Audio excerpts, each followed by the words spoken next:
और सीधे आपको ले चलते हैं, गृह मंत्री और स्वास्थ्य मंत्री नरोत्तम मिश्रा इस वक्त प्रेस कॉन्फ्रेंस कर रहे हैं। 14 पॉजिटिव आए। कई दिन बाद ऐसा हुआ कि डबल डिजिट पे आए हैं, वरना ट्रिपल डिजिट पे ही थे। लेकिन कल इंदौर के 800 सैंपल की रिपोर्ट आएगी और हमको ऐसा, मेरी निजी राय तो ऐसी है कि कल एक हल्का जंप हमको फिर आएगा कल।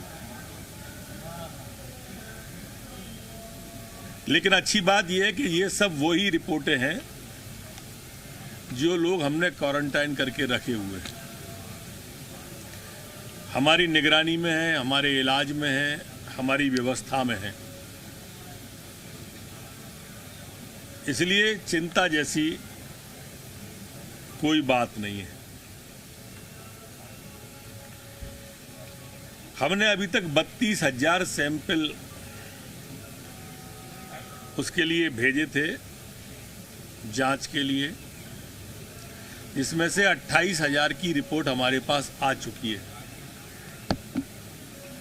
कुल 4,000 सैंपल की रिपोर्ट बकाया है। अब हमारी जांच की क्षमता भी बढ़कर 2400 से ऊपर हो गई है। हम अपनी जांच की क्षमता लगातार बढ़ाते जा रहे हैं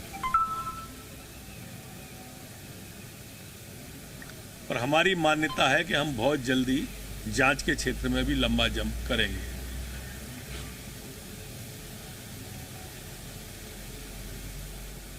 सरकार ने तय किया है,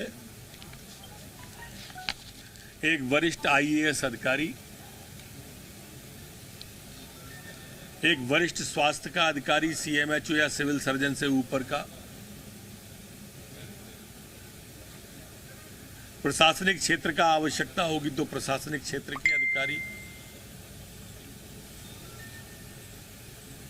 एक ऐसा दल है जो कुछ प्रमुख शहरों में जाएगा और वहीं कैंप करेगा। आईएएस, आईपीएस ये वरिष्ठ अधिकारी होंगे, सीएमएचओ, सिविल सर्जन, जेडी इस स्तर के अधिकारी होंगे, खाद्य के भी अधिकारी होंगे उसमें। इंदौर में भी, उज्जैन में भी, खरगोन में भी, और इस तरह के जो संभावित जिले हैं इन सभी जिलों में जाकर सभी व्यवस्थाओं का सर्वे होगा और ये दल पूरे प्रमुख स्थानों पर जाकर कैंप करेंगे वहीं पर।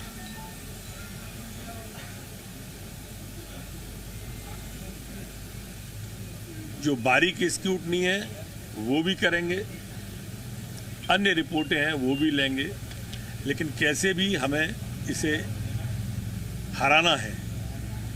वैसे तो जैसी वैश्विक रिपोर्ट आ रही है, जिस तरह से पुनः वो चीन में वापसी हुई उसकी कोरोना की, जिस तरह से बाकी की और सुप्तावस्था वाले लोग भी आ रहे हैं, तो इसमें तो अब हर व्यक्ति को अपने आप में जागरूक रहना होगा। जैसा माननीय प्रधानमंत्री जी ने कहा है, 2 मीटर की दूरी, मास्क का, अपनी भारतीय शैली अपनाते हुए इसे अपने जीवन का अंग बनाना पड़ेगा। लाइफ स्टाइल के अंदर लेना होगा। जैसे हमारे यहाँ पहले डायबिटीज वगैरह ऐसे रोग हैं जो लोगों के स्वभाव में आ गए हैं, वैसे हम कुछ सावधानियां जैसे प्रधानमंत्री जी ने कही हैं वो हमें सावधानियां देकर उसे अपने जीवन का हिस्सा बनानी पड़ेगी, लाइफ स्टाइल ही बनानी पड़ेगी। ये रोग ऐसा है। और कुछ पूछना हो? कितने सदस्यीय दल रहेगा सर? कम से कम 5, अधिकतम 10। सर, एक आज प्रधानमंत्री नरेंद्र मोदी जी के साथ कॉन्फ्रेंस हुई है, वीडियो कॉन्फ्रेंस, क्या दिशा निर्देश मिले हैं और प्रदेश में आगे किस तरह से आप? माननीय प्रधानमंत्री जी के दिशा निर्देश का अक्षर से पालन करेंगे। लगभग वही बात है जो आप सबके ध्यान में है, जो मैंने कहा कि हमको लोगों को प्रेरित करना है कि वो एक दूरी बना के रहें, क्योंकि ये रोग थोड़ा ज़्यादा समय तक चलने की संभावनाएं प्रतीत होती हैं। तो हमारी लाइफ स्टाइल इस तरह की हो जाए, हाथ मिलाने की जगह हम नमस्कार करें।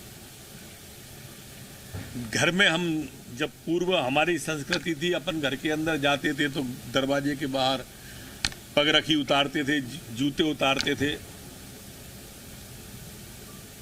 हम लोग हाथ धोकर के अंदर प्रवेश करते थे, पैर धोकर के। तो एक लाइफ स्टाइल को बदलने की कोशिश करें, क्योंकि ये रोग भी इस तरह का है जो थोड़े समय चल सकता है। जब तक टीका हो सकता है बहुत जल्दी भी आ जाए, वैक्सीन उसका आ गया जल्दी तो हम जल्दी पार पाएंगे, पर अभी तक जैसी वैज्ञानिकों को सफलता नहीं मिली है, तो सावधानियों के साथ हमको अपना जीवन जीना चाहिए। उन्होंने ये भी कहा कि ग्रीन एरिया में विस्तार से बताया कौन कौन से इलाके, खासकर मेन बाजार छोड़कर जो खोले जा सकते हैं, लेकिन भीड़ ना हो, 2 मीटर की दूरी वाला। अगर उसको वो पालन नहीं करते हैं तो उसको फिर हमें रोकना पड़ेगा, समझाना पड़ेगा। इसी तरह से ऑरेंज एरिया, रेड एरिया, हर एक के बारे में उन्होंने विस्तार से बताया। 3 मई के बाद कहाँ पर लॉकडाउन में रिलैक्सेशन देने जा रही है? 3 मई के बाद कुछ इलाकों में लॉकडाउन बढ़ सकता है या फिर रिलैक्सेशन की तैयारी है? नहीं, मैंने जैसा बताया कि ग्रीन इलाके में स्वाभाविक रूप से सभी दूर से ये वाली बात आई थी कि वहाँ तो रिलैक्सेशन दिया जा सकता है। भोपाल हो, उज्जैन, खरगोन? नहीं, ये चारों स्थानों पर तो अभी 3 तारीख तक की स्थिति देखने के बाद ही निर्णय होगा और केंद्रीय निर्णय करेगा। और पूछिए सर, ये जो दल होगा ये एडवाइस करेगा कि वो निर्देशित करेगा अधिकारियों को जिन शहरों में जाएगा? नहीं, निर्देशित भी करेगा, एडवाइज भी करेगा। जो करने योग्य काम हैं जनहित में, हमारी जनता के हित में, वो सब करेगा।